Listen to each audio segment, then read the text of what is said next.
What's up, everybody? Brian Mann here, hands-on auto training. Today is March 2nd, 2022, guys, and what a treat it is. I'm at the airport getting ready to go to Vision, and I run into Mr. Brian Culata. How's it going, guys? Brian from Trained by Texas here, and then in the background, we run into my buddy Jim Ferguson. Hello. What a small world. We're all headed to Vision. You know, guys, the reason we're going to Vision is to better our knowledge so we can do a better job of fixing cars, understanding how systems work and all that stuff. So it is pretty cool to see other technicians just gathering here in Cleveland to go out to Vision. So one of the questions I'm going to be asking a lot of people as I run into them is when we're talking about cars and knowledge and fixing cars, sometime there's a turning point in your career, I feel, when you start getting paid for what you know as opposed to what you do.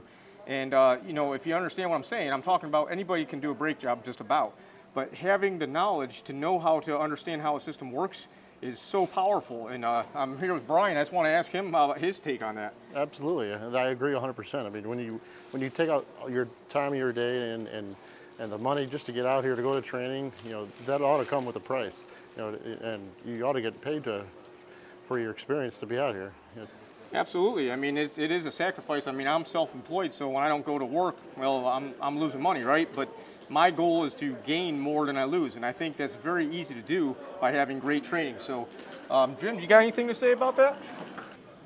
Without a doubt, it does come a time where your knowledge has to pay for itself. A lot of R&D, a lot of mistakes, a lot of successes, and they come with a cost. You can't talk to your attorney for free. His knowledge is very valuable, or ours as technicians with the changing of strategies, the adding of modules, ADAS systems, very important, very important. Awesome. Well, guys, this is quite a treat. I wasn't expecting to have the chance to meet up with people before we even get to Vision, but that's what's happening. So it's going to be a great week. We're looking forward to it. Talk to you guys soon. And I want to thank Corey for giving me a ride. This is Corey from S&A Auto, right? And Mrs. S&A. And Mrs. S&A, the boss. I appreciate the ride, guys. Good to see you.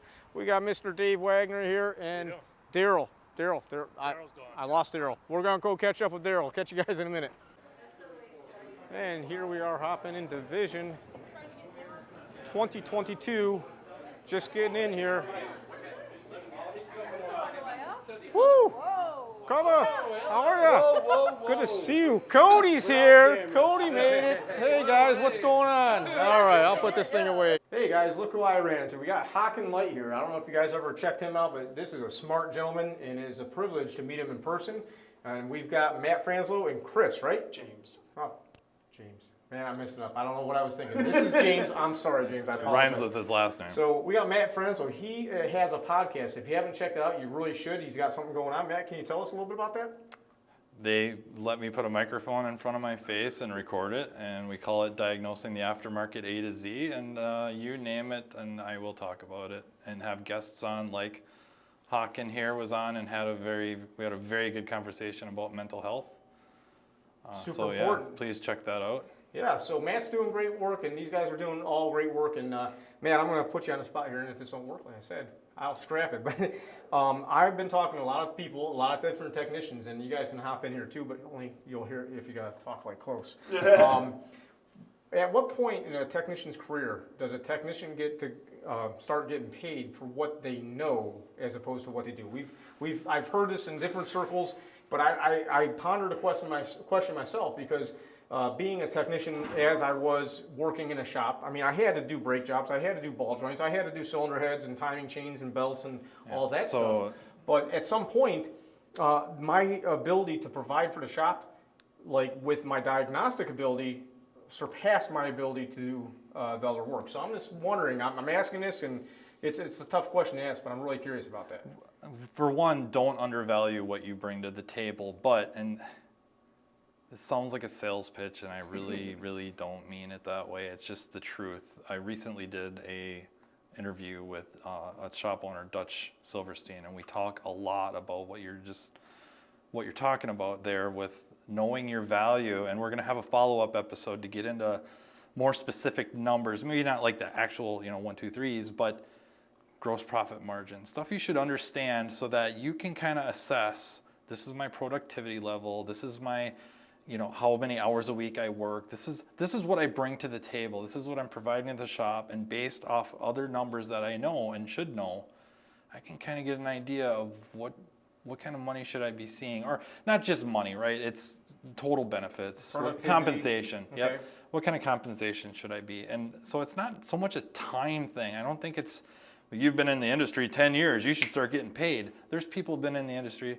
for 2 years, they should be getting paid. There's people that are in here for 10 years and they just haven't, Quite got there. yeah, they're just not, Still learning how to do diagnostic processing. whatever it may be the environment, it may be, you know, the culture of the shop, who knows? It's not pointing fingers so much, but I don't think time served dictates when you should start getting compensated. I think it's what do you bring to the table? And then you can work with the management to improve that. You know, what do I need to do to start moving up? You know, I know this is what I'm worth. And I can argue this because I have the numbers. Mm-hmm. And then I want to work my way up to whatever that may be.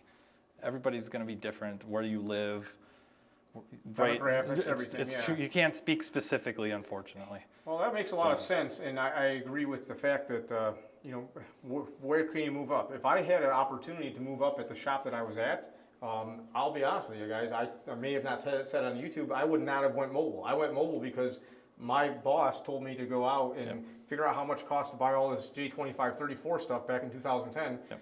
And I came back to a profitable shop at that time and said it's going to be, you know, to do it right, we're going to need at least 8,000, maybe 10,000 bucks if you want to do a lot. Yep. I mean, I'm talking be able to have a Tech 2 and this and that because there's certain functions you couldn't do. And at that time, he's like, there ain't no way. I'm like, oh, every other shop's got to be saying the same thing because here we are, a profitable shop not going to do it. So that's why I did my thing. But it's the same thought process. So, well, Matt, thanks a lot for your time. Hakan, good to see you. James, I'm not forgetting your name. I probably sorry about that, man. Hey, we'll catch up with you guys in a little bit. All right, good morning, everybody. It is March 3rd. I'm getting ready to go for the first day of vision training. I'm going to a Subaru class in the morning here. Guys, if you have any questions you'd like me to ask other people as I see them, let me know. I hope everybody has a great day. And as you see, this is just a great event for networking even before the training starts. So I'll catch you guys later. Have a great day. Bye-bye.